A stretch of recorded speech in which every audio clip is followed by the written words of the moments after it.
নেই। কি রে প্রেমিস, তুই আমাদের কলেজে পড়ালেখা করে আপনি ফুটপাতে এসে 20 টাকা সিঙ্গারা খাইতেছস, তাও আবার বাকিতে? আহারে, তোর জন্য আমার অনেক কষ্ট হয়। আচ্ছা চল তুই আমার সাথে, আমি তোর আজকে একটা 5 স্টার হোটেলে নিয়ে খাওয়াবো। প্রিমিস গরিব হওয়ার কারণে কলেজের ছেলেমেয়েরা প্রিমিসকে নিয়ে অনেক মজা করে, অপমান করে। আজকে কলেজের একটি বড়লোক মেয়ে বিলকিস প্রিমিসকে বাকিতে সিঙ্গারা কিনতে দেখে ফেলে, আর সেটা দেখে সে প্রিমিসের সাথে মজা নিতে থাকে আর অপমান করতে থাকে। প্রেমিস, মানলাম তুই গরিব ফকির, তো কি হইছে? আমার কাছে তো অনেক টাকা আছে, প্রতিদিন ফুটপাতে খাওয়াই, আজকে তরে খাওয়াবো। আমি তোরে যে রেস্টুরেন্টে নিয়ে যাইতাছি এইটা তুই জীবনে চোখেই দেখোস নাই। বিলকিস প্রিমিসকে যে রেস্টুরেন্টে নিয়ে যাবে সেটার নাম শুনে প্রিমিস রাজি হয়ে যায়। প্রিমিসের কোনো ধারণাই ছিল না ওই রেস্টুরেন্টে যাওয়ার পর যে কি একটা ঝাটকা খেতে হবে, কারণ এই রেস্টুরেন্টের মধ্যে বিলকিসের বয়ফ্রেন্ড বসেছিল আগে থেকে। বিলকিস, এই প্রিমিস তোমার সাথে কি করে? এই ফকিরে তোমার সাথে রেস্টুরেন্টে কেন নিয়ে এসো? আজকে কুত্তার জায়গায় এই ফকির নিয়ে পোলা প্রিমিস রে কি খাওয়াইবা নাকি? শান বেবি, এমনি নিয়ে আসছি ওরে। ওই দেখুক আমাদের মতো বড় লোকেরা কত দামি রেস্টুরেন্টে খাওয়া দাওয়া করি। ওই বুঝুক ওর কোনো ক্ষমতাই নাই আমাদের সাথে মিশার। ও যে কয় টাকা মাসে কামায় তত দিয়ে রেস্টুরেন্টে একবেলা খাবারও পাওয়া যাবে না। আচ্ছা, তুমি আমার এখানে এসে বসো, আমি ওয়েটারকে ডাক দিই। এই ওয়েটার, এদিকে আসো। এরপর ওয়েটার তাদের অর্ডার নেওয়ার জন্য আসে। আজকে আমরা প্রেমিসের জন্য স্পেশাল কিছু অর্ডার করব, জীবনে তো খাই নাই এগুলা। আরে প্রিন্স চৌধুরী সাহেব, আপনি এখানে? স্যার, আমি আপনাকে দেখি নাই, সরি স্যার, আমাকে মাফ করবেন।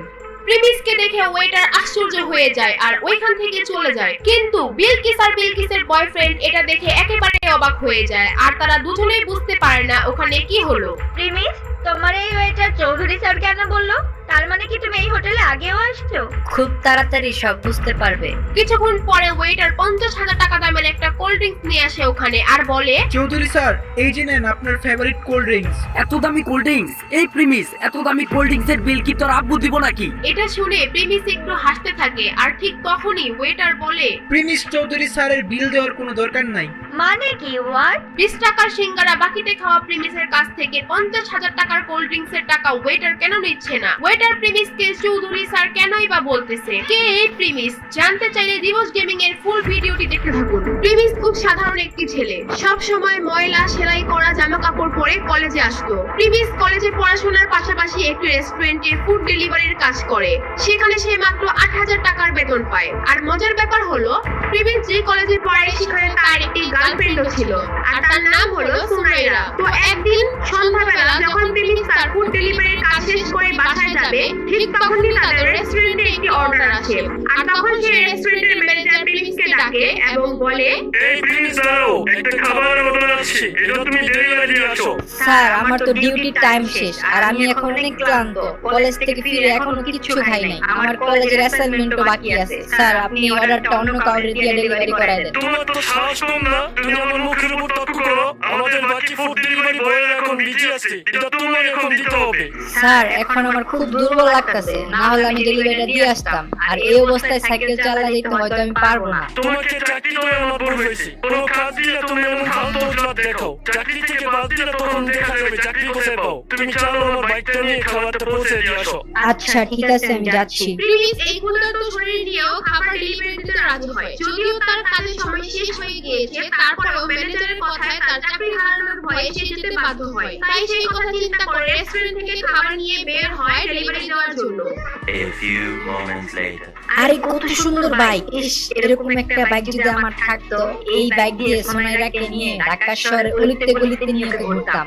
সুনাইরা হচ্ছে প্রিমিসের গার্লফ্রেন্ড, আর সুনাইরা বাইক অনেক পছন্দ করে। প্রিমিস যেহেতু সুনাইরাকে অনেক ভালোবাসে, সে তার বেতনের টাকা থেকে যখনই কিছু টাকা বাঁচাতে পারে সুনাইরার জন্য গিফট কিনে নিয়ে আসে। প্রিমিস মনে করে এর সাথে এখন যাকে দেখছেন সে হচ্ছে রাসেল। প্রিমিসরা যেই কলেজে পড়তো সেই কলেজের ম্যানেজমেন্টের দায়িত্বে থাকা একজন বড় লোকের ছেলে, সেও ওই কলেজেই পড়ালেখা করে। সোনাইরা, তুমি এখানে কি করতেছো ওর সাথে? তুমি আমার মেসেজে রিপ্লাই দিচ্ছ না, ফোন ধরতেছো না, আর এখন তুমি এখানে বসে আছো ওর সাথে। সুনাইরার তখন আর কিছু লুকানোর থাকে না, তাই সুনাইরা বলে, তোর সাথে আমার ব্রেকআপ। তোর মতো ফকুন্নি সেন্দের সাথে ওদিন রিলেশন করছি, এটা তোর ভাগ্য। তোর তো একটা বাইক কেনার সামর্থ্য নাই, আমাকে কোথাও ঘুরতে নিয়ে যাস না। তোর মতো ফকিনের পোলার সাথে কে রিলেশন রাখবে রে? প্রিমিস সুনাইরার কথা শুনে যেন তার মাথায় আকাশ ভেঙে পড়লো। প্রিমিস সুনাইরাকে নিয়ে এত স্বপ্ন দেখতো, আর সেই সুনাইরা তার সাথে এই কাজ করলো। প্রিমিস একদম নীরব হয়ে ওইখান থেকে চলে আসতে থাকে। সারাদিন না খাওয়া, তার মধ্যে এত বড় ধাক্কা।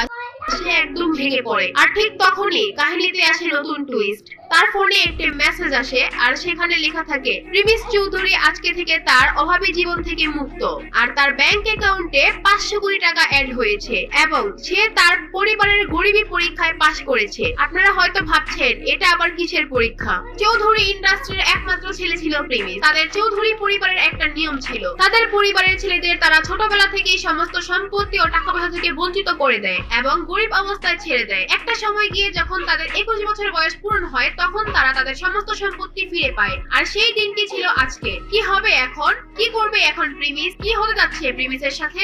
এগুলো জানতে চাইলে দিবস গেমিং এর ইউটিউব চ্যানেল সাবস্ক্রাইব করে